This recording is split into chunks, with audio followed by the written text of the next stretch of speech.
Hello, Lynn Watts here with Wyatt the Wonder Dog Books. And today I want to talk about five different ways that you can plan for a very successful, fantastic school year.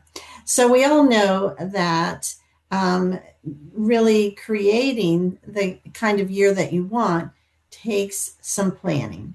And it takes some thinking about it in five different areas. So I'm going to cover each one of those and give you some suggestions for what you can do in each one of those areas to make sure that you have one of the best school years ever. So here's the first thing that I want to suggest, and that is that you want to take some time, set aside some time, not just in passing, not just while you're putting your room or your office together or sitting through a meeting, but rather set aside some designated intentional time to picture, imagine what you want your school year to look like. All right. So this is before you even start like putting the pieces together or pulling your resources together or any of that sort of thing.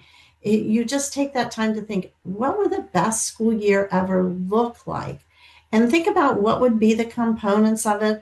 How would you feel? What would happen? Maybe there are certain events or certain types of things that you want to happen. So really, kind of what we're doing here is a mental vision board. All right, you're visioning the year that you want to have and what that would look like. And then what I would suggest you do instead of creating a visual or a vision board of it is that you write yourself a letter about what you hope to accomplish, what you hope your year will look like, what you hope that at the end of the school year, when you look back on it, these are the things that you're going to remember, that you're going to feel good about, maybe even things that you would like to do better. But basically, the ideal. What's the ideal thing that you would like to be able to say, I had a great year, and it was because I did this, because this happened, because it looked like this. So write yourself a letter. And, we make or have students do this sometimes, perhaps at the beginning of a school year. You have them write a letter about what they anticipate for the year and what they hope it will bring and what we hope. Do the same thing for yourself, but in terms of your school year. And so you can address any of the things that you feel are important or that you hope that you will actually have in the school year.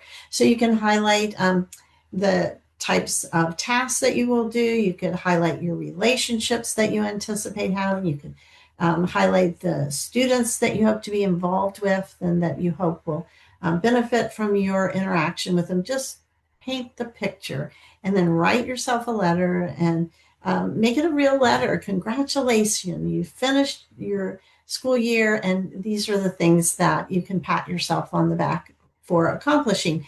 And you're writing that letter as though it's already happened, which, as you know, has a lot of impact mentally as we work through the year. It kind of sets the stage for our thinking. All right. So picture how you want your year to go and write yourself a letter that you will look at in the future to really get a feel for the picture of the school year, what you want it to hold.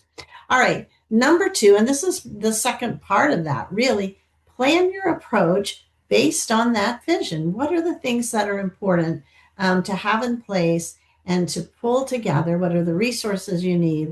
How do you need to prepare for that? How do you need to set up all those different kinds of things? And so you want to find the resources that you can use to make that year happen. Now, a couple of things that I can recommend to you at this point. One would be my elementary school counselor book of lesson plans, volume 2, which is updated with ASCA standards.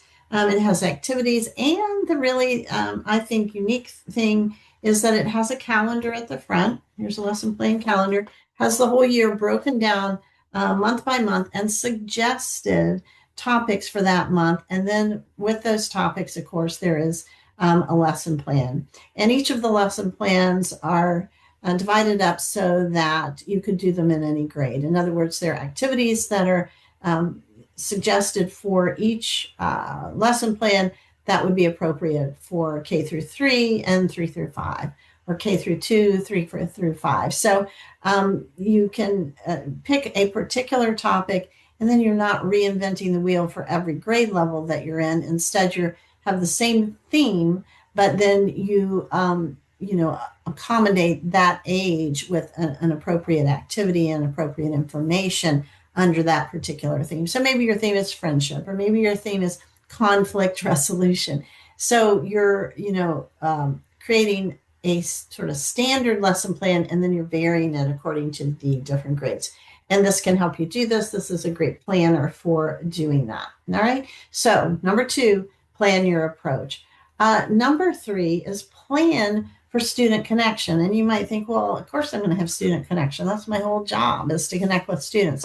Here's a fact that I know from being a school counselor, and especially if you're a task-oriented person, like you're organized and you get a sense of completion from completing tasks. It's awfully easy to get lost in some of the tasks that either you assign yourself or perhaps your school assigns to you that don't involve the kind of student connection that you really want. So perhaps you're in charge of testing, or you're in charge of interventions and coming up with all of those sort of setting up meetings between the teachers and parents, or all these kinds of things that involve some sort of connection and organization, but maybe that it's not the kind of connection you want with students, right? So again, you want to prepare and plan for that. You might do that with getting to know the counselor activities at the very beginning of school. You might do those in small groups. You might do those with the whole classroom because you've got a lot of people to meet. But you might set up some specific groups. Groups are a great way for student connection. I used to do them with new students. Now, you might think every student at school is kind of new, but you can pull out students who are new to the area, new to the school. They went to a different school. If you have a lot of transition in your school, maybe that's not practical. Maybe you want to use a different kind of small group guide. I do have for school counselors a small group guide, which can help you in planning those groups. All right, so here it is right here, small group guide. And the benefit of this is your groups are already planned out for you. You don't have to think about the topic. You don't have to come up with an icebreaker at the beginning. You don't have to come up with activities. This also has a student journal. So it has questions that each, at the end of a group, the student can reflect back on what they learned in that particular group. And this one has 8 different lessons. They cover things like empathy, connection, feelings, kindness toward others, self-compassion, self-talk, that sort of thing, small group guide. But you want to plan for that student connection. So you want to make sure that the really important parts of your job don't get lost in the daily assignments and tasks. So that's number 3. And then the other one that you want to do, actually 1, 2, 3.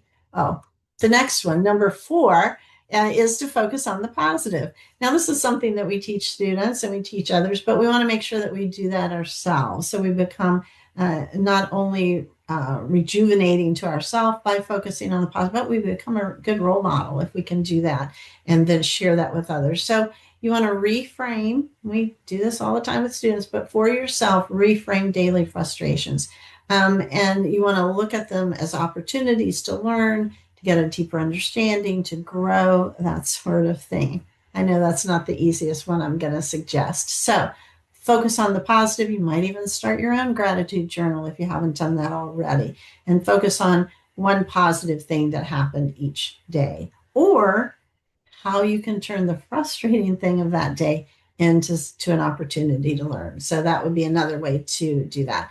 Then you can use that journal, by the way, in the next one. This is number 5. This is the last one. Reflect on past experiences. So as you're preparing for the best school year ever, you want to think back on what happened last year. So what worked last year, and maybe you want to carry that forward, do it again this year. What didn't work? What were the frustrations? What were the things I had to reframe for those opportunities? And then how can I use that as I plan for this school year, as I vision this school year? How am I going to overcome those things that were difficult last time? So use any notes that you have, or any kind of things that you set aside to remember to do it this way, or remember, or don't forget that this was really effective, and then use those as you reflect on past experiences and plan for the future. So I wish you the very best school year ever. And I hope you can use these 5 ideas for ways to make sure that you have the best impact ever on students and your school. Thanks as always for your service.